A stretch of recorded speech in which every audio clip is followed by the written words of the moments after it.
munaasabadan oo ahayd mid qada sharaf ah ayaa waxaa sameysay musharax Waris Xuseen Dhoobaale oo kamid ah musharaxiinta u taagan doorashada aqalka golaha wakiilada Soomaaliland ee fooda inagu soo haysa waxaana ujeedka munaasabadu ahayd in loogu diyaar garoobo diiwaangelinta codbixiyaasha Soomaaliland oo dhawaan bilaamaysa ugu horreyn waxa halkaasi ka hadlay odayaasha iyo waxgaradka iyagoo sheegay in Waris ay ka filayaan in wax badan ay qabato marka la doorto waxaan isku nid maanta inaynu wax kastaaba way soo dhamaadeen inaynu maaragtay ololihii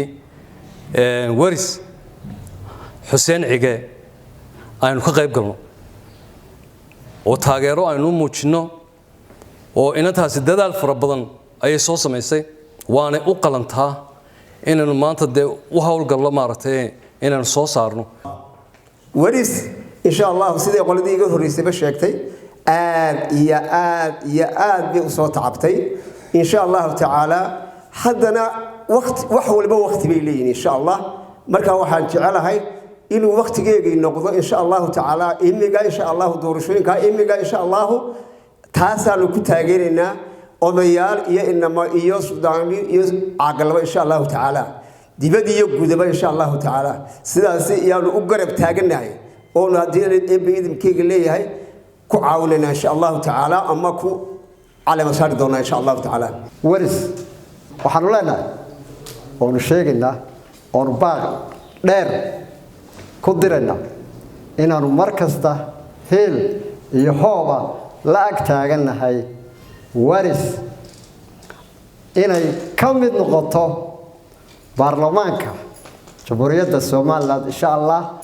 anaguna ka reer ahaan diyaar baanu nahay hiliyaho waanu la garab joognaa inta kale ee aanu wakiilka ka nahay na waanu gaarsiin doonaa diilayda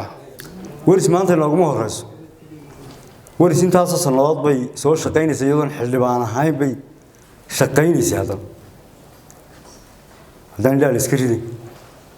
waxa weeye xusbigiina wuu wataayo waxaan ku yiri hor wada Waris Dhoobaale ayaa waxay sheegtay in hadii la doorto ay si daacad ah ugu shaqeyn doonto bulshada marka maadaama Jamhuuriyadda Soomaaliland aad wanka gasheen oo aniga soo deyseen iskuna ka raacdeen aad baad u mahadsantihiin baldaabana waxaad kaga mudantihiin taariikhda Jamhuuriyadda Soomaaliland waa midaan idin sheegay mar labaadka waxaan aad ugu simaadnaqayaa dhammaanba odayada ka yimid Arabsiyo biyo macaan udaan Boodley iyo Beekhadar iyo Dar es Salaam dhammaanba odayadeena aad iyo aad dhammaanba inta isku xeeran yimid marka aanu noqdo anigu maadnaqayga maanta maadnaq u meedo shaacinteenu waa tii hore ahayd laakiin ballan waxaan qaadayaa haddii Ilaahay naftayda daayo in aan ku shaqeyn doono daacadnimo sinaan cadaalad iyo ka dambeyntiina dhagahayguna ay aad idinku furnaan doonaan